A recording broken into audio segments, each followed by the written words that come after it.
गर्मा गर्म बहस इस बात पर हो रही है कि भाई ट्रिपल तलाक के मुद्दे पर किसे बोलने का हक है और किसे नहीं। हमें यह लगता है कि अगर महिलाओं की बात कर रहे हैं तो इस देश में हर किसी को यह हक है कि वो अपनी आवाज उठा सके। अगर आपका एतराज है तो आप अपनी बात को अलग तरीके से प्रस्तुत कर सकते हैं। आइए चर्चा एक बार फिर शुरू करते हैं और इस बार मैं शुरुआत करना चाहता हूं, फ़हीम बेग साहब भी हमारे साथ जुड़ चुके हैं। बेग साहब, मैं आपसे जानना चाहता हूं, ट्रिपल तलाक के मुद्दे पर राजनीति को जरा अलग रखें, लेकिन यह समझने की कोशिश करें कि अगर मुस्लिम महिलाएं अपना हक मांग रही हैं तो क्या यह गलत है। बेग साहब, देखिए, बुनियादी बात यह है कि जिन महिलाओं को लेकर इतना पिछले कुछ टाइम से इतना बड़ा मुद्दा चल रहा है और तमाम मीडिया चैनल्स इस पे ट्रायल करने लगे हैं और पॉलिटिकल पार्टीज भी अपना कुछ ना कुछ इसमें ढूंढने लगे हैं, तो उसकी पीछे की जो सच्चाई है उसमें कहीं ना कहीं साजिश नजर आती है। और आप बात करते हैं कि मुस्लिम महिलाओं के अधिकारों की, तो मैं इस बात को बड़ी जिम्मेदारी के साथ कहना चाहता हूं कि मुस्लिम महिलाओं की जिम्मेदारी को पर्सनल लॉ और हमारे आलिमों ने, जो हमारे काजी हैं, उन्होंने बहुत अच्छे से संभाल रखा है। हमारे हर देश के हर मोहल्ले, हर गली में कोई ना कोई हमारे यहाँ एक सेंटर है जहां पर जाकर उनकी उन समस्याओं को लेकर निवारण किया जाता है, उनकी बातों को सुना जाता है। तो शाइस्ता अंबर आपसे इत्तेफाक क्यों नहीं रखती? शाइस्ता अंबर जी, देखिए, मैं यहाँ पर एक बात कहना चाहूंगा। मैंने क्या कहा, वो साजिश का हिस्सा मैं शाइस्ता अंबर को भी मान सकता हूं और वो जो महिला आंदोलन वाली महिला है मैं उनको भी मान सकता हूं। शाइस्ता अंबर जी, मुझे लगता है कि आपको इसका जवाब देना चाहिए। अजय जी, मेरी बात पूरी होने दीजिए जी। 2 साल 3 साल से पहले बहुत बड़ी बात कही आपने, कहा कि हो सकता है कि साजिश का एक हिस्सा शाइस्ता अंबर भी हो। अफसोस इसी बात का होता है जी। अफसोस मैं ऐसा है, आप बिल्कुल फिक्र ना करिए। हम मुसलमान औरतें अल्हम्दुलिल्लाह हम लोग किसी साजिश का शिकार नहीं होते हैं। तो फिर आपका इस्तेमाल किया जा रहा है शाइस्ता अंबर जी, फिर आपका इस्तेमाल किया जा रहा है। आप नादानी में खिलौना बन चुकी हैं उन लोगों का जो आपके ऊपर बंदूक रखकर एक कम्युनिटी पर चला रहे हैं और सियासत की राजनीति आज पूरी चरम सीमा पर है। जब आप बोल रहे थे हम नहीं बोल रहे थे, जब आप बोल रहे थे मैं आपको नींद से जगा रहा हूं। आपका इस्तेमाल किया जा रहा है मेरी बहन शाइस्ता अंबर।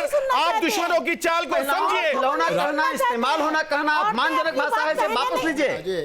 राकेश जी प्लीज, आप शब्दों को अपना तोड़ बोल के बोलिए। महिलाओं का अपमान आपने अभी बहुत बड़ा आघात किया, आपने बहुत बड़ा वार किया हमारे काजी की जिम्मेदारी को गलत शब्दों का किया है महिलाओं के प्रति। देखिए, महिला मत कीजिए, काज़मी साहब, महिलाएं हैं, काज़मी साहब, महिलाओं के प्रति आप अपनी बात रखना, महिलाओं के प्रति सरोकार रखना। आइए चलिए मुद्दे पर वापस आते हैं, मुद्दे पर वापस आते हैं। काज़मी साहब, आखिरकार अजय जी मुझे बिल्कुल 30 सेकंड बोलना है जी। अजय जी मुझे 30 सेकंड दीजिए इस विषय पर बोलने के लिए। मैं बस एक काज़मी साहब के बाद आप ही बोले, लेकिन जरा एक बात कहना चाहता हूं। राकेश जी प्लीज एक मिनट, काज़मी साहब यहाँ कुछ कहना चाह रहे हैं, उसके बाद आप बताइएगा प्लीज। काज़मी साहब देखिए, बात सुनिए। 3 तलाक का जो मुद्दा है या तलाक का जो मुद्दा है, वो उसमें कहाँ औरत की नाहक तलफी होती है, कहाँ औरत के साथ जुल्म होता है, इस बात को भी समझने की ज़रूरत है। हज़रत उमर के ज़माने में जो हमारे दोयम खलीफा थे, जो आदमी 3 तलाक एक साथ देता था उस पर बाकायदा एक सज़ा मुकर्रर थी, सज़ा दी जाती थी कि 3 तलाक एक साथ ना दी जाए जी। तो ये नया एक शोशा जो लेकर आया गया है कि 3 तलाक बैन कर दी गई, आज बंद क्यों हो गया? सुन लीजिए, आज फिर ऐसा क्यों होता है कि ट्रिपल तलाक एक साथ होता है? हिंदुस्तान में इस्लामी हुकूमत नहीं है तो यहाँ वो सजा नहीं दी जा सकती। सुन लीजिए, एक मिनट और सुनिए। जहां 22 मुल्कों का जिक्र किया जाता है, 22 मुल्कों का जो जिक्र किया जाता है, मैं शाइस्ता अंबर को करेक्ट कर देना चाहता हूं, उन 22 मुल्कों में 3 तलाक बैन नहीं है, 3 तलाक की प्रैक्टिस बैन है कि 3 तलाक न दी जाए एक साथ। 3 तलाक बैन नहीं है। 3 तलाक को कोई मुसलमान 3 तलाक को कोई मुसलमान नकार नहीं सकता, वो इस्लामी हक है मर्द का और कुरान में जिक्र है बाकायदा। सूरह निसा को आप उठाइए, 3 तलाक का जिक्र है, लेकिन उसका जो प्रोसेस काज़मी साहब वो भी बता दीजिए। यही तो मुद्दा है। गुमराह कर रहे हैं। नहीं, गुमराह नहीं कर रहे हैं। आप सूरह निसा की आयत उठाकर देखिए, तलाक मर्रतान, उसी में दूसरी आयत है, फ़इन तल्लक़हा फला तहिल्लु लहू। 3 तलाक का बाकायदा जिक्र है उसके अंदर, लेकिन एक प्रोसेस है कि 3 महीने में इसको दीजिए। अल्लाह के रसूल ने खुद उसको बताया है, उस तरीके पर अमल करें मुसलमान। लेकिन उसका मतलब ये थोड़ी कि आरएसएस उसमें दखल देगा या बीजेपी उसमें दखल देगी। कोई भी नहीं करता, हम भी 3 तलाक को गलत मानते हैं। मुस्लिम पर्सनल लॉ बोर्ड के सदस्य होने के नाते मैं ये पूरे कोई फायदा जिम्मेदारी से नहीं, कहता हूँ आप कि 3 तलाक गलत है, नहीं होना चाहिए। कोई अगर देता है सुनने की आदत डालो, सुनने की आदत डालो, इसकी आदत मत बात है कि करो। उसको कंट्रोल कैसे होगा। 3 तलाक के इंसिडेंट कम से कम हो, मैं आप सबों के सामने कुछ एक तथ्य रखना चाहता हूं, बस मुझे आप गलत साबित कर दें। क्या आज के जमाने में ऐसे कई मामले सामने नहीं आ रहे हैं जिसमें व्हाट्सएप पर 3 बार तलाक तलाक तलाक लिखे जा रहे हैं और महिलाओं को तलाक दिया जा रहा है? क्या आज टेलीफोन पर तलाक तलाक तलाक 3 बार बोलकर महिलाओं को तलाक नहीं दिया जा रहा? क्या आज किसी दूसरी महिला से शादी करने के लिए 3 बार शराब के नशे में तलाक तलाक तलाक बोला जा रहा है कि नहीं? तो समझ लीजिए, क्या ये गलत है कि नहीं? ताल्लुक मजहब से नहीं है, इसका ताल्लुक इस्लाम से नहीं है, इसका ताल्लुक समाजी बुराई से है। हमारे समाज में बहुत सारी बुराइयां हैं। अच्छा सुनिए, मैं यही तो कह रहा हूं, सामाजिक बुराई है ना, तो इस समाज शराब पीता है कि नहीं पीता? दिल्ली साहब मैं आप मजहब से जोड़ के देखें, नहीं, मैं मजहब, कोई आदमी गलत करता है उसको समाजी अवेयरनेस। अभी बहुत ही बड़ी बात, एक सेकंड जरा प्लीज जरा सुनिए, धैर्य से जरा सुनिए। बहुत बड़ी बात अभी राकेश जी ने भी कही। हिंदू समाज में विधवा विवाह एक बहुत बड़ी समस्या थी आजादी से पहले। एक और बड़ी समस्या थी सती। इन तमाम चीजों, इन तमाम कुरीतियों पर कानून बनाकर लगाम लगाने की कोशिश की गई। तो क्या ये हिंदू धर्म का अपमान है? हमने 1400 साल पहले इसको कह दिया। सुनिए, खुद ही बताएंगे कि हमने 1400 साल पहले मोहम्मद साहब ने कहा कि 3 चीजों में जल्दी करो, और एक वो बेनिकाही औरत जिसको तलाक हो जाए उसकी शादी कराओ। ये 1400 साल पहले कह दिया राकेश सिन्हा, आज कह रहे हैं 2 साल पहले। विजय जी, आप क्या कहेंगे? क्या इस पूरे मसले पर जिस तरह से बहस को सीधे इस्लाम से जोड़ दिया जा रहा है, क्या वाकई में महिलाओं का अधिकार इस्लाम को खतरे में डाल रहा है? मुस्लिम महिला का इस्लाम से ज्यादा अधिकार किसी ने नहीं दिए। तब सब बात कर दे जी अजय जी 1 साल से इस पे इतनी चर्चा हो चुकी है कि देश के आम जनता को भी इसका सारा विषय पता चल गया है। ये विषय आमने सामने मुस्लिम पर्सनल लॉ और मुस्लिम महिलाएं बिल्कुल आमने सामने हैं और वो अपना आरोप लगा रही हैं। सबसे बड़ी बात समझने की है कि महिलाएं, ये भारत का जो डीएनए है, भारत की जो सोच है, यहाँ महिलाएं अपने धर्मगुरु या अपनी धर्म संस्थाओं के पास या उनके सामने खड़ी नहीं हो सकती, उनके डीएनए नहीं है।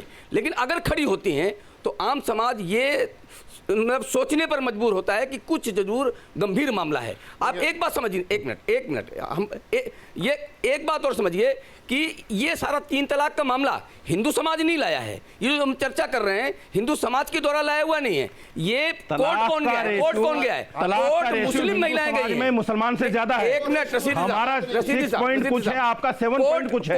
आपका ज्यादा है, हमसे ज्यादा है आपका। सुनिए पहले, रशीदी जी, आपका ज्यादा होने के बाद आबादी ज्यादा होगी तो प्रोपोर्शनल ज्यादा होगा। कोर्ट कौन गया है? न्यायालय कौन गया है? मुस्लिम महिलाएं गई हैं। उस पर आप लोग चर्चा कर रहे हैं। राकेश जी, राकेश जी, राकेश जी, मैं आपके पास आना चाहता हूँ। 30 सेकंड आपके। राकेश जी, राकेश जी, आप विजय जी, प्लीज प्लीज एक मिनट, अपना घर सुधारिए। अपने विजय जी आइए, अच्छे से बचे please. Vijay ji, Rashidi ji please. Rakesh ji, Rakesh ji please, Rakesh ji. नहीं, एक बात जी मैं आ रहा हूँ आपके पास, राकेश जी की बात आपके पास आ रहा हूँ। राकेश जी प्लीज। देखिए मैं एक अजय जी मैं एक बात कहना चाहता हूँ। स्वामी कारपात्री महाराज हिंदू धर्म के बहुत जाने माने धर्मगुरु थे जी। उनका संघ परिवार से भी बहुत अच्छा संबंध था। जब हिंदू कोड बिल आ रहा था तो वे संघ परिवार से अलग हटकर उन्होंने हिंदू कोड बिल का विरोध किया। फूलपुर से उन्होंने नेहरू जी के खिलाफ चुनाव भी लड़ा इस मुद्दे पर। लेकिन हिंदू समाज प्रगतिशीलता के साथ गई, आधुनिकता के साथ गई। विधवा विवाह के इशू को आपने दोबारा रिपीट किया। मैं कहना चाहता हूं ईश्वर चंद्र विद्यासागर को सिर्फ 3600 लोगों ने दस्तखत किया और उनके खिलाफ राधाकांत देव खड़े हो गए कि नहीं, विधवा विवाह नहीं होना चाहिए। 36,787 लोगों ने दस्तखत किया। आज ये मुस्लिम महिलाओं पर आवाज उठा रहे हैं कि 50,000 मुस्लिम महिलाएं क्या है? प्रगतिशीलता की एक आवाज ही हजारों आवाज के बराबर होती है। महिलाओं ने इसके मुआवजत में 3 करोड़ जेंडर जस्टिस की बात कही गई है। 3 करोड़ 80 लाख ने इसके जेंडर जस्टिस की बात कही गई है, काजी जस्टिस की बात नहीं कही गई है। अरे उसको क्यों नहीं बोलते? ये देश ये 47,000 ज्यादा होता है कि 3 करोड़ 80 ज्यादा होता है? जस्टिस इस्लामिक देश में मिलेगा, भारत में तो न्यायाधीश का न्याय मिलेगा। आपने उन महिलाओं नरसिंहानंद जी, एक मिनट, नरसिंहानंद जी को अभी तक बोलने का मौका नहीं मिल पाया। Please Narsinghanand ji, please Narsinghanand ji. देखिए मैं अपनी बात तो पूरी कर लूं। देखिए मैं एक बात सब लोगों से कहना चाहता हूं जी। एक तो बहस में थोड़ा जरा शालीनता का भी ख्याल रखा जाए। बिल्कुल। और एक बात जो मुझे बहुत पीड़ा दे रही है, आज मैं जब से बहस देख रहा हूं, हमारे जो मौलाना भाई बैठे हुए हैं जी, ये बार बार एक बहस को हिंदू धर्म पे ले जा रहे हैं। अगर वही बात मैं कह दूंगा तो फिर ये मुझे सांप्रदायिक घोषित कर देंगे। मैं नहीं चाहता कि इस्लाम के बारे में हिंदू धर्मगुरु बात करें, मैं नहीं चाहता ट्रिपल तलाक के बारे में मैं बोलूं, लेकिन जिस तरह से ये मौलाना बार बार हिंदू और हिंदू नारी हिंदू, तुम आरएसएस से लड़ लो, किसी से लड़ लो, लेकिन धर्म से मत लड़ो भाई, ये बहुत बुरा होगा। बहुत अच्छे ये बंटवारे की सुनिए एक मिनट, आप बोल रहे थे मैं सुन रहा था, सुनिए आप बोलते हैं मैं सुनता हूं। आप इतनी तमीज तो सीखिए कि जब दूसरा बोल रहे तो मैं भी सुन सकूं। आप बोल रहे थे मैं आप वहां तक लड़ने मैं तो नहीं बैठा था। प्लीज एक मिनट देखिए,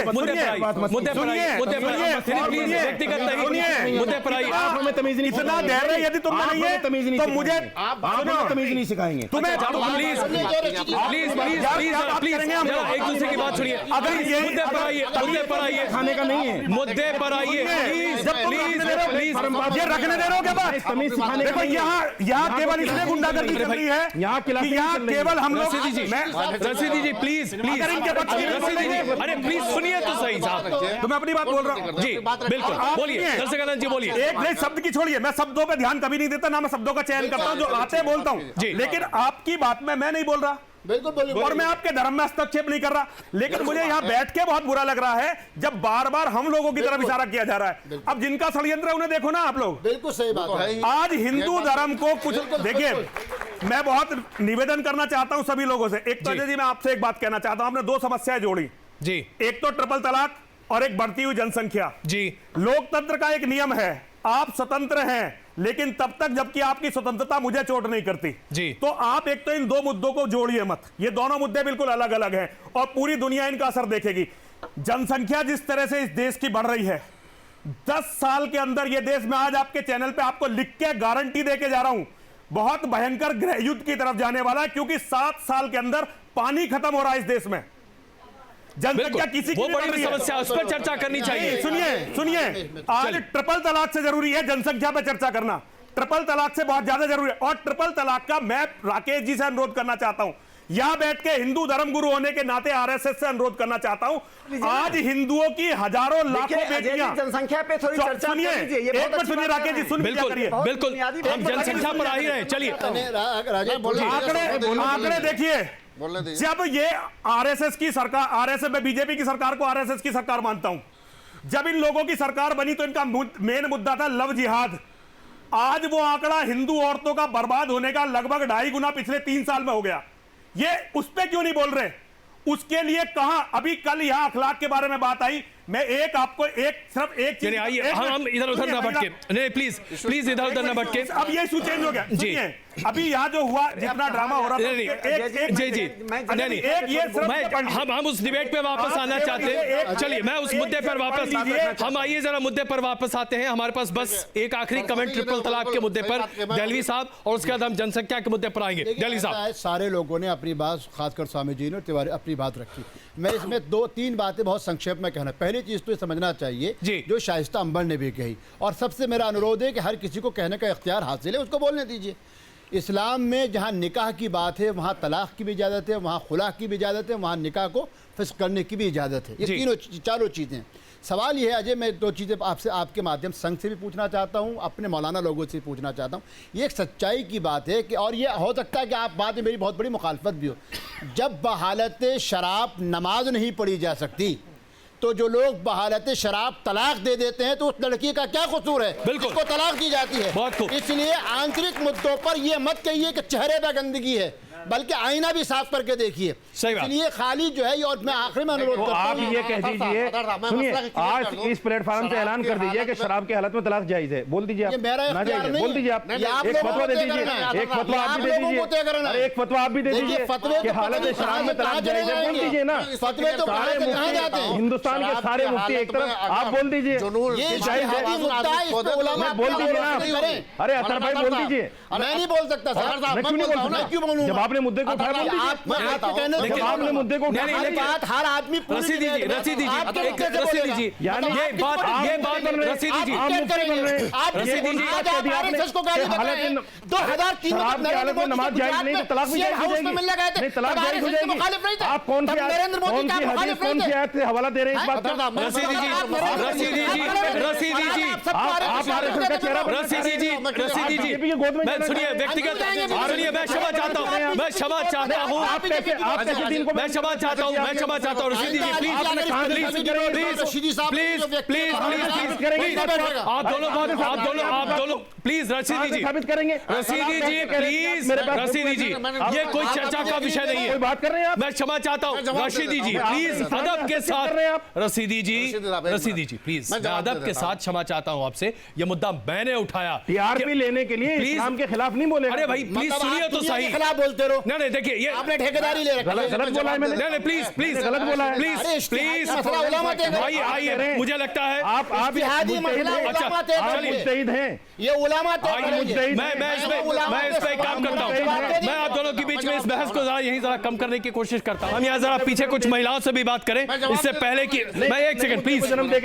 मैं यहाँ पीछे आ रहा हूँ। जी मैडम, मैं आपसे जानना चाहता हूँ ये जो ट्रिपल तलाक का मुद्दा है। अजय जी, मैं इस मुद्दे को मुद्दा नहीं समझती हूँ, क्योंकि मैं ये समझ रही हूँ कि महिलाओं के साथ क्या हो रहा है, उन्हें सशक्तिकरण दिया जाए, 3 तलाक नहीं 13 तलाक दिया जाए, तब भी कोई कुछ नहीं बिगाड़ सकता महिलाओं का।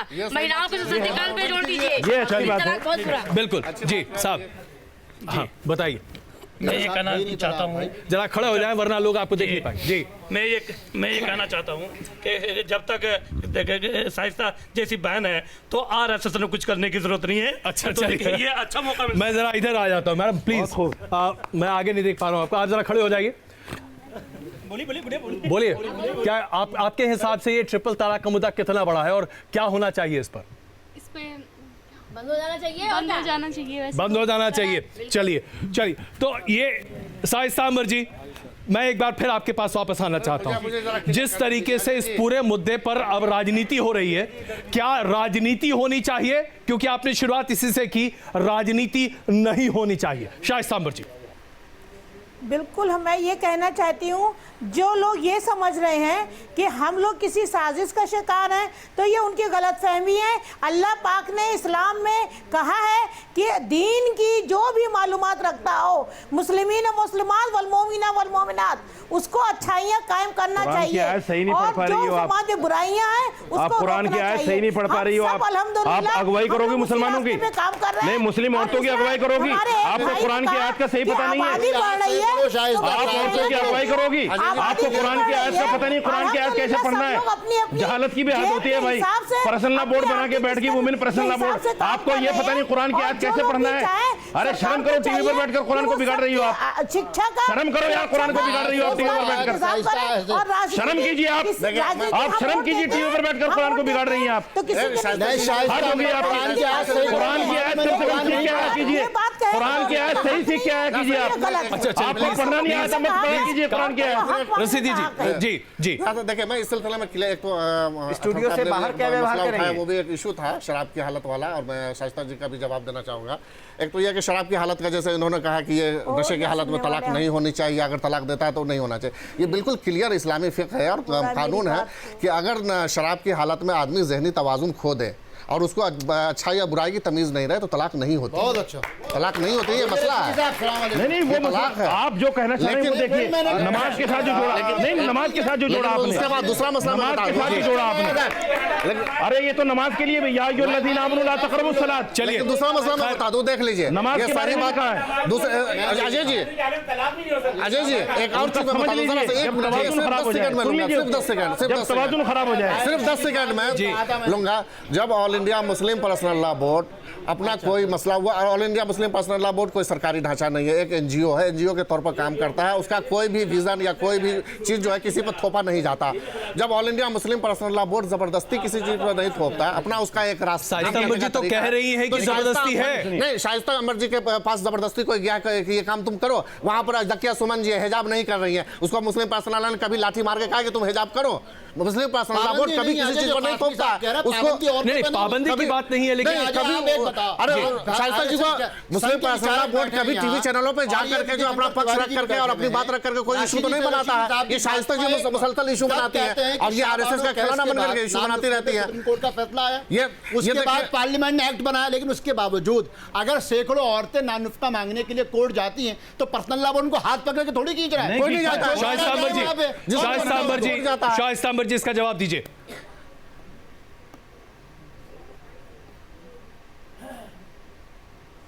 शाइस्ता अंबर ने पर्सनल लॉ बोर्ड, जब पर्सनल लॉ बोर्ड ने कोई काम औरतों के लिए नहीं किया, औरतों के हक के लिए, औरतों के इंसाफ के लिए पर्सनल लॉ बोर्ड बना था, और कभी इमराना का मामला आ रहा है तो कभी एसएमएस पे तलाक आ रहा है, तो औरतें बर्बाद हो रही हैं, उनको दारुल कज़ा में सुना नहीं जा रहा है। इसलिए हम शरीयत को बना लिया पर्सनल लॉ बोर्ड, मुस्लिम पर्सनल लॉ बोर्ड से आपको क्या शिकायत है? जब आपने अपना अलग प्लेटफॉर्म बना लिया तब दूसरे से क्यों शिकायत चल रही है? अपने प्लेटफॉर्म पर आप सारे मसले हल करो। राकेश सिन्हा जी, एक आखिरी टिप्पणी आपकी, इससे पहले कि हमें ब्रेक लेना पड़े, ताकि उसके बाद हम जरा जनसंख्या वाले मुद्दे पर आएंगे।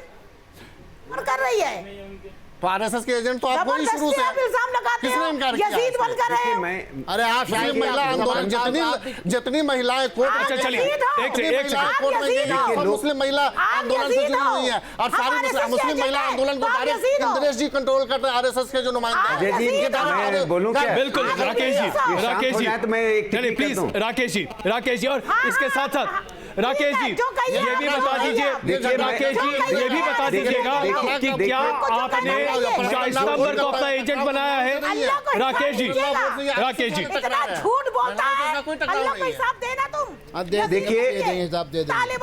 देखिए मैं मुस्लिम बहनों का अपमान बर्दाश्त नहीं कर सकता हूँ। मुस्लिम बहनें हैं, वो अपनी आज़ादी के लिए, अपने अधिकार की लड़ाई लड़ रही हैं, और मैं मुस्लिम बहनों को हिंदू बहनों से अलग करके नहीं देखता हूँ। हिंदू, मुस्लिम, सिख, ईसाई सभी बहनें अपनी अधिकार की लड़ाई लड़ रहे हैं। संविधान सम्मत अधिकार मिलना चाहिए। एक बात मैं इनको याद दिला दूं, जो आरएसएस के नाम पर आपत्ति कर रहे हैं, मैं 1977 में जमायते इस्लामी ने बाला साहब देवरस का स्वागत किया था।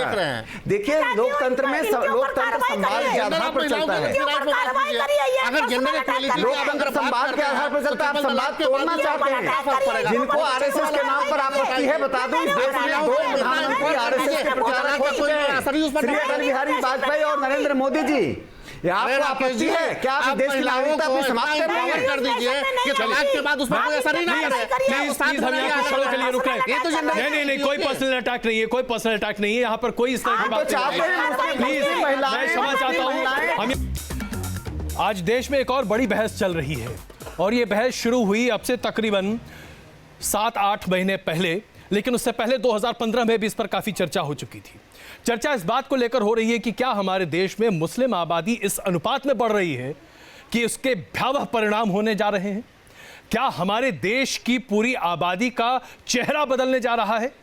आंकड़े दरअसल कुछ और तस्वीर प्रस्तुत करते हैं, लेकिन एक बहुत बड़ा तबका है समाज का जो ये मानने लगा है कि आज मुस्लिम आबादी की बढ़ती जो दर है वो बहुत बड़ा खतरा बन गया है। भारतीय जनता पार्टी के सांसद हैं साक्षी महाराज, उनका कहना है कि अगर मुस्लिम आबादी बढ़ी तो देश बढ़ जाएगा। इस तरह के तमाम अन्य नेता हैं जो अपनी अपनी बातों को सामने रखते हैं, और इसे चुनावी मुद्दा उत्तर प्रदेश में बड़े पैमाने पर बनाया भी जा रहा है। मैं आंकड़े सिर्फ आपके सामने प्रस्तुत करना चाहता हूं।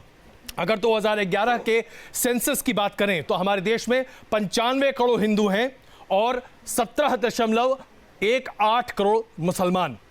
लेकिन इस अनुपात को देखते हुए भी अलग तस्वीर प्रस्तुत करने की कोशिश की जा रही है। आखिरकार क्या वाकई में मुस्लिम आबादी के बढ़ने का दर हमारे देश के लिए खतरे की घंटी है? राकेश सिन्हा जी, सबसे पहले आप। खतरे की घंटी से अलग हटकर एक बात करना चाहता हूं। जनसंख्या में एक संतुलन होना चाहिए। 1901 से लेकर और 2011 तक के जनगणना की आप रिपोर्ट देख लीजिए जी। हमेशा हिंदू वृद्धि दर डिकेडल, जिसको 10 साल में जो ग्रोथ होता है उसको डिकेडल ग्रोथ रेट कहते हैं, DGR, और मुस्लिम डिकेडल ग्रोथ रेट में जमीन आसमान का अंतर है। मैं 4 आंकड़े दे रहा हूँ। 1961 में 10 साल में हिंदू की जनसंख्या 20% के रेट से बढ़ी, मुस्लिम जनसंख्या 32.5% के रेट से बढ़ी। 71 में 23% हिंदू जनसंख्या और 30% मुस्लिम जनसंख्या। 81 में 21 और 22 बराबर हो गया। उसका कारण था कि 75 में संजय गांधी ने जो इमरजेंसी का तमाशा किया, जिस तरह से लोगों को एक तरह से एक अधिनायकवादी तरीके से रोका गया, उसके कारण मुस्लिम जनसंख्या पर एक कमांड आया और 21 और 22% हुआ। 91 में 25 और 34, 25 हिंदू और 34% मुस्लिम। 2001 में 22% हिंदू और 36% मुस्लिम। 2011 में 16.7% हिंदू और लगभग 24.6% मुस्लिम। तो मेरा यह कहना है कि यह जो जनसंख्या में वृद्धि में जो एक असंतुलन है, उसके कारण को तलाशना चाहिए। इसके दो कारण, एक तो फर्टिलिटी रेट, दूसरा रिलीजन। सच्चर, मैं अंतिम बात कहकर अपनी समाप्त करता हूं। सच्चर कमेटी ने एक सर्वे कराया और सर्वे में पाया कि धर्म भी एक कारण है जनसंख्या वृद्धि का। बहुत से लोगों का मानना है कि अल्लाह का दिया हुआ संतान है, इसको किसी भी तरह से हम नहीं रोकें। इसलिए मुस्लिमों में इस बात का प्रचार किया जाना चाहिए, उनको आधुनिकता से जोड़ना चाहिए। और अजय जी, ये खतरे की घंटी क्यों है बता रहा हूं।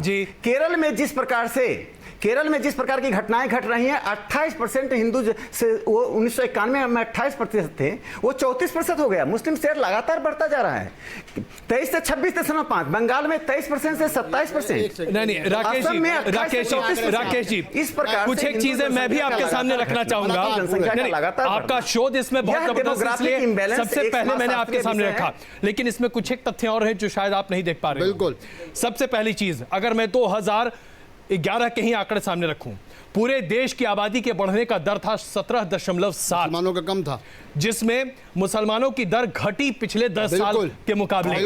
ये आंकड़े, इसे आप झुटला नहीं सकते। दूसरी बड़ी बात जो आपने वजह की बात की, फर्टिलिटी रेट, ये बात गलत बोल रहे हैं। नहीं, मुझे 5 सेकंड दीजिए राकेश जी, मैं अपनी बात रखूं, आप उसके आगे सुधार दीजिएगा। गलत संदेश जा रहा है राकेश जी, मैं अपनी बात रख लूं, उसके बाद आप मुझे सुधार दीजिएगा। मैं सिर्फ एक बात कहना चाहता हूं, आपने जो फर्टिलिटी रेट की बात कही, उस पर बस सीधे कहना चाहता हूं, एवरेज हिंदू मीन एज, यानी कि एक वयस्क जो कि बच्चे पैदा कर सकता है, उसका एवरेज हिंदू एज 27 साल है। मुसलमानों में यह 22 साल है, क्रिश्चियन में यह 28 साल है। और यही वजह है कि हिंदुओं में प्रजनन कम हो रहा है मुसलमानों के प्रति। जाहिर सी बात है, वहां यंग पॉपुलेशन ज्यादा है। इसके बारे में सोचना चाहिए, उस पर विचार करना चाहिए, या हम खतरे की घंटी बजाने लगे। अजय जी प्लीज मुझे दीजिएगा। राकेश जी, मैं एक गलत फैक्ट जा रहा है, मैं सुधार दूं जी। देखिए अजय जी, 2011 की जनगणना रिपोर्ट में एवरेज ग्रोथ रेट, तो आपने ठीक बोला, हिंदुओं का ग्रोथ रेट 16% है जी, और मुस्लिमों का ग्रोथ रेट 24% है। एवरेज से और मना कर रहा है, पहले की तुलना में उनका घटा है, पहले उनका 34%, 2001 और 11 में देखे ना 24% है, उससे मुस्लिमों का। क्या कारण है कि हिंदुस्तान के सभी राज्यों में मेरी बात सुन लीजिए प्लीज।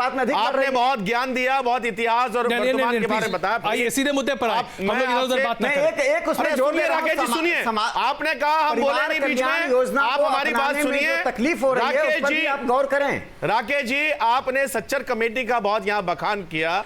आपके ही अपने नेता और आपके गठबंधन के नेता जो आज सत्ता चला रहे हैं, सच्चर को, उस कमेटी को वो निरस्त कर चुके हैं, उसकी किसी भी सिफारिश को मानते नहीं। पहली बात। दूसरी बात, सच्चर कमेटी ने ही कहा था कि मुसलमान आज दलितों से भी पिछड़े हुए हैं, मुसलमान जेलों में ठूसे गए हैं, मुसलमानों के शिक्षा स्तर बहुत नीचे, मुसलमानों की महिला माल नरिश्ड हैं, उनको कुपोषित हैं। उसके बारे में आरएसएस ने आज तक कोई हमदर्दी का एक शब्द नहीं बोला और कोई अभियान नहीं चलाया। मुस्लिम महिला आंदोलन बनाकर 3 तलाक पर तो आपने जो है यहाँ पर आंदोलन करा दिया। जनसंख्या को आप देश की आरएसएस पर नहीं हो रही, मैं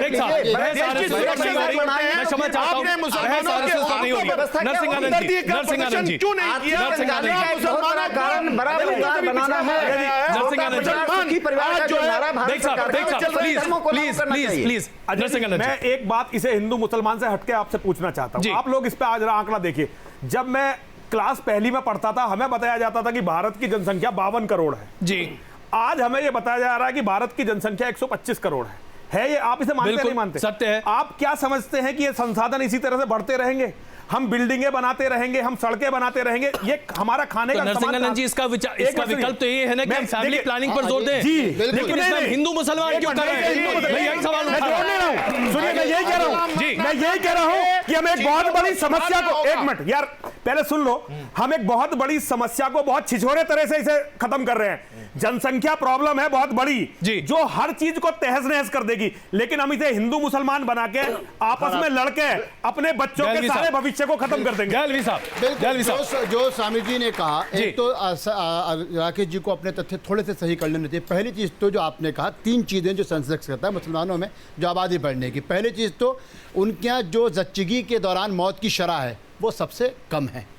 दूसरी चीज, भारत में जो लड़कियों की आबादी बढ़ी है और इसका श्रेय भी किसी समाज को नहीं जाता जी। इसका श्रेय भी मैं हिंदू मुसलमान नहीं कर रहा स्वामी जी, मगर इसका श्रेय भी खासकर हरियाणा और राजस्थान के अंदर लड़कियों की जो शरह बढ़ी है लगातार, उसका श्रेय भी मुसलमान औरतों को जाता है कि उनके लड़कियां ज़्यादा पैदा हुई।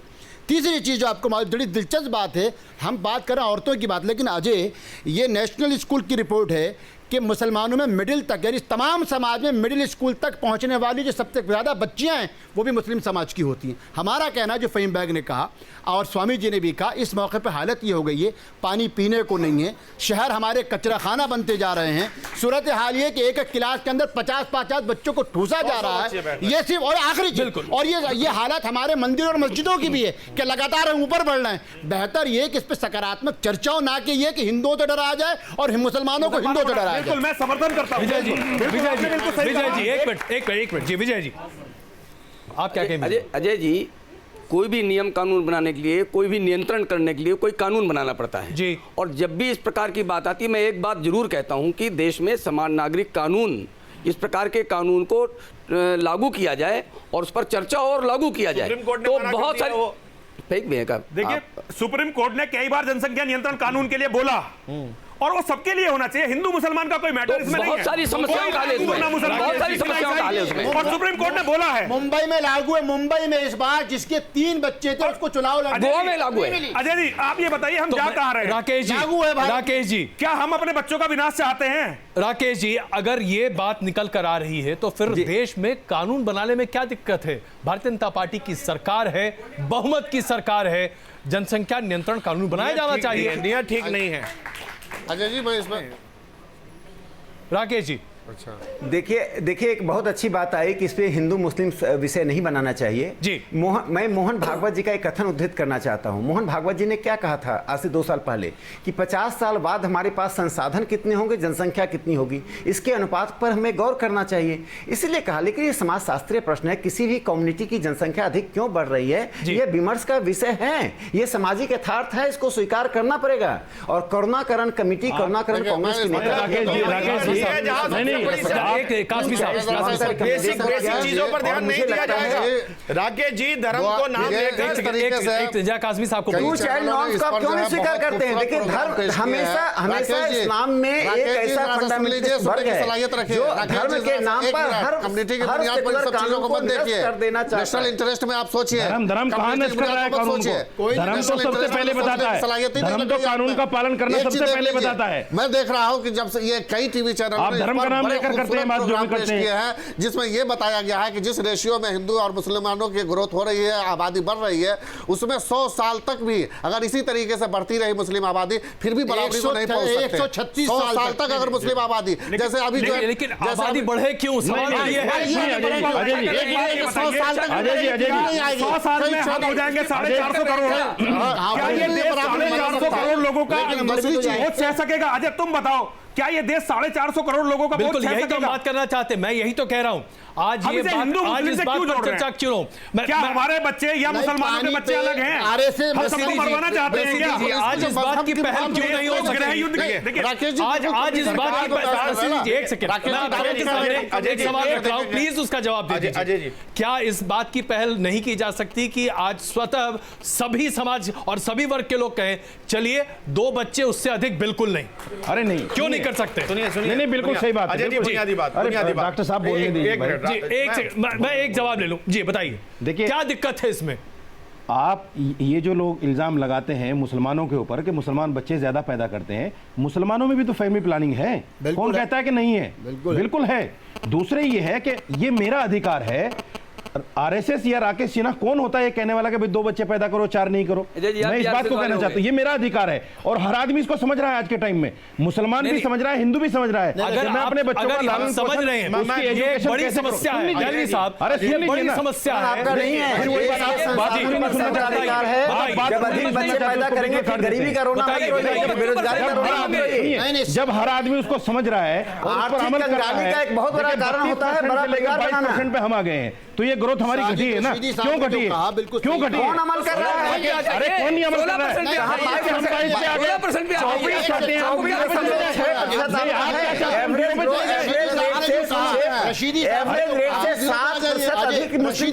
बढ़ रही है। वो तथ्य पहली चीज राष्ट्रीय औसत फैमिली प्लानिंग ने जो रिपोर्ट थी 2001 से, मैं बता रहा हूँ 2011 की जो रिपोर्ट कर रहा हूँ, उसी नेशनल प्लानिंग उसमें था कि मुस्लिम इलाकों का जो सर्वे किया गया, उस सर्वे में फैमिली प्लानिंग के इस्तेमाल पे ऐसा नहीं था कि मुसलमान उससे अछूते थे। दूसरी चीज, मेरी बात, मैं कानून की बात कर रहा हूँ। मुंबई में बहुल है, उसके बावजूद जब इलेक्शन कमीशन ने कहा कि जिनके 2 बच्चों से ज्यादा होंगे उनको चुनाव लड़ने की इजाजत नहीं होगी, तो किसी मुसलमान में कोई आपत्ति नहीं। सवाल ये कि ये चीजें धर्म के आधार पर मत देखिए, ये औरत और मर्द के ऊपर छोड़ना चाहिए। विजय जी और राकेश जी, इसका जवाब दें। नहीं, हम तो देखते ही नहीं। देखो, हम तो बार बार एक ही बात कह रहे हैं और अभी रशीदी साहब जो बात कर रहे थे, आपने एक बात कही, उसका उत्तर उन्होंने दिया नहीं। उसका उत्तर बहुत सापेक्ष है कि बिल्कुल ठीक है, हम तैयार हैं। अगर ये तैयार हैं तो सारी समस्याएं समाप्त तैयार है। पहले समस्या इन्होंने खड़ी कर दी, समस्या इन्होंने खड़ी कर दी। राकेश जी पहले से तैयार हैं। देखिए, मैं इतना ही कहना चाह रहा हूं कि पर्यावरण हो, जनसंख्या हो, इसको धर्म के चश्मे से नहीं देखना चाहिए। ये सेकुलर मुद्दे हैं जी, लेकिन इन सेकुलर मुद्दे पर हमें तो विचार करना ही पड़ेगा ना कि आखिर हिंदू सेकुलर बन जाइए, आप भी सेकुलर बन जाइए, आप फिरकापरस्ती मत फैलाइए, नफरत मत फैलाइए, परिवार कल्याण की योजनाओं को स्वीकार कीजिए। राकेश जी, अभी जो राष्ट्रीय नीति है उसको स्वीकार करना चाहिए। आप मुझे बताइए, स्वामी जी शायद आपको बुरा लगेगा, मुझे बताइए सवाल। ये हिंदू मुसलमान होने के नाते 3-4 बच्चे पैदा देखना चाहिए, लड़का नहीं हो रहा है, जनसंख्या का ग्रोथ रेट क्या है। इसके बाद भी 5 लड़की हो गई, उसको कोई नहीं बोलता। अगर मुसलमान के 5 बच्चे पैदा हो तो एतराज हो जाता है। ये नफरत है, आरएसएस नफरत फैला रहा है। सवाल ये है कि लड़की के बचाने पे को समाज एक साथ क्यों नहीं आता? अजय जी, मैं एक बात, अजय जी 30 सेकंड मुझे देंगे क्या? बिल्कुल बिल्कुल राकेश जी प्लीज। देखिए, मैं सिर्फ मुसलमानों की बात नहीं करना चाहता हूं, मैं नॉर्थ ईस्ट के आंकड़े दे रहा हूं। नॉर्थ ईस्ट में 1961 में ईसाई जनसंख्या 0.5% थी, वह जनसंख्या बढ़कर 30.26% हो गई। 24,000% का ग्रोथ है। असम में मुस्लिम जनसंख्या 23% से बढ़कर 34% हो गई 50 साल। आंकड़ेबाजी रहने दीजिए। आप ये बताइए कि असम में 23% मुद्दे पे आइए। अजय जी, मुसलमान बढ़ रहा है तो आपको दिक्कत क्या है? तो आपको दिक्कत क्या है? रशीदी जी एक मिनट, मुसलमान बढ़ रहा है तो आपको दिक्कत क्या है मेरे भाई? दिक्कत है, क्या दिक्कत है? भारत और पाकिस्तान किस आधार पर मत बताइए। मणिपुर में मुजफ्फरनगर क्यों हुआ, अलीगढ़ क्यों हुआ, मेरठ क्यों होता है, कानपुर क्यों होता है, मुंबई क्यों होता है? आप बताइए क्यों होता है? बताइए खालिस्तान क्यों हुआ? आप बताइए क्यों होता है? हमने उसका भी विरोध किया, उसका भी विरोध किया, उसका भी विरोध किया। आप लोगों ने किया, नहीं वो भी आप इसलिए दिक्कत है, जंगे आजादी इसलिए है, दिक्कत इसलिए है कि हम जंगे आजादी में कहा थे, पाकिस्तान नहीं देखना चाहते, जंगे आजादी में कहा थे आप पाकिस्तान नहीं देखना चाहते। ये दिक्कत है, ये समस्या है। दलाली कर 47 क्या बात करते हैं? नरसिंहानंद जी प्लीज, नरसिंहानंद जी कोई बात आएगी नरसिंहानंद जी तिवारी जी, नरसिंहानंद रशीदी खड़ा होगा। 60,000 उलमा कराम ने कुर्बानियां दी जंग आजादी में। एक कहां जाना चाहते हैं आप? देखिए, एक तो ये है, देखिए आजादी हम सबों की है, जानते हैं ये देश हम सबों का है। प्लीज प्लीज प्लीज, ये कोई हिंदू या मुसलमान का देश नहीं है, सबका देश है। प्लीज प्लीज प्लीज, आंकड़े नहीं दे रहा हूं। आप भारत पाकिस्तान को किस हिसाब से देखते हैं? आंकड़े नरसिंहानंद जी प्लीज आइए, आइए चर्चा शुरू करते हैं। नरसिंहानंद जी, विजय जी प्लीज, नरसिंहानंद जी बढ़ना चाह रहे हैं आप? नरसिंहानंद जी प्लीज, प्लीज एक बात मैं ये कहना चाहता हूं कि भारत की जनसंख्या कंट्रोल होनी चाहिए, वरना आप वहां तक अभी आप ये देख नहीं रहे कि समस्या कितनी बड़ी होगी। यहां जब गृह युद्ध छिड़ेगा कोई बचने वाला नहीं है, इस गृह युद्ध को कोई रोक नहीं सकता, क्योंकि लोगों के पास खाने को नहीं होगा। बिल्कुल, यही सबसे बड़ी समस्या है। और सुनिए, एक बात, इसीलिए देश में सुनिए, कितने बात ये नहीं है, बराबर आने तक जो विनाश होगा यहाँ पर, देश को बर्बाद उसकी कल्पना नहीं कर सकते। तो ये समझता हो, अगर ये समझता हो देश को बर्बाद कर रही है। देखो, अगर ये सुनो, और ये अगर ये लोग अच्छा सुनिए बेग साहब प्लीज तो हिंदुओं का एक देश क्यों नहीं होना चाहिए, पहले मुझे ये बताओ। और अगर हम यहाँ जी रहे हैं, अगर हिम्मत बना के दिखाऊंगा। नहीं प्लीज मुझे लगता है कि जरा यहाँ हम एक अलग विभाजन की बात कर रहे हैं जो स्वीकार्य नहीं है। किसी फिल्म में सनी देओल ने बार बार कहा था तारीख पर तारीख। मुझे ये कहते आज बड़ा अफसोस हो रहा है कि यहाँ बस चर्चा पे चर्चा और कुछ चर्चा हो रही है। आइए जरा जनता के बीच में चलते हैं ये समझने के लिए कि आखिरकार ये जनसंख्या जो हमारी समस्या है उससे निपटने का कोई तो रास्ता होना चाहिए।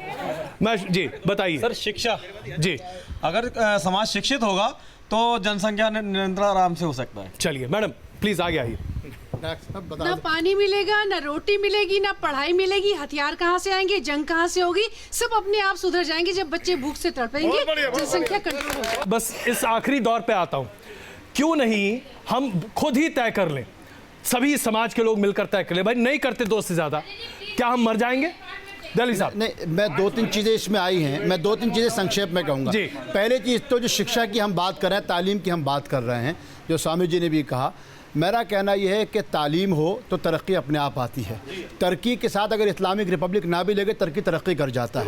हमारे यहाँ का एक बहुत बड़ा संकट क्या है कि हम कोई भी अच्छी बात बोलते हैं, हम चाहे विश्व हिंदू परिषद से बोलते हो, चाहे संघ से बोलते हो, जब भी हम बोलते हैं तो हमें इसलिए नहीं मानना क्योंकि संघ ने कहा है। यानी अच्छी बात अगर संघ कहता है तो उसको मानना नहीं है हमें। हम जब बार बार एक बात कहते हैं देश की समानता और समता और एकात्मता के लिए, उसको ये नकारते हैं। मुद्दे पर आ जाए, मैं आपसे पूछ रहा हूँ, सिर्फ ये बताइए ना, क्या हम बतौर समाज तय नहीं कर सकते हम 2 से ज्यादा बच्चे ना करें?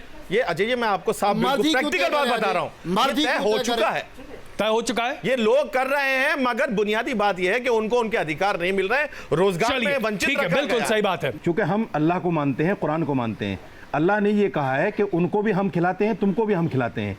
हम इस बात पर यकीन नहीं रखते कि हम अपनी औलाद को हम पाल रहे हैं, ऊपर वाला पाल रहा है। आबादी को दूसरे एंगल से देखा जाए तो आबादी एक तरह से रहमत भी है। आबादी से मार्केट पावर आती है। आपने देखा 2 के नियंत्रण की बात कर रही है, चाइना ने किया, लेकिन अपना फैसला वापस लेना पड़ा है।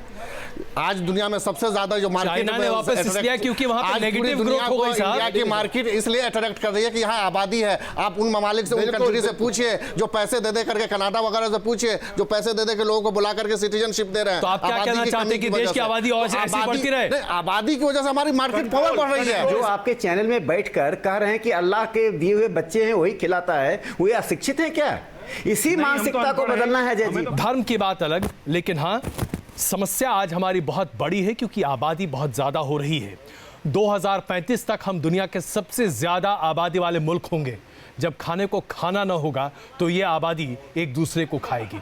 इस बात पर हमें ध्यान देना चाहिए। बहुत बहुत धन्यवाद आप सबों का इस चर्चा में शामिल होने के। धन्यवाद।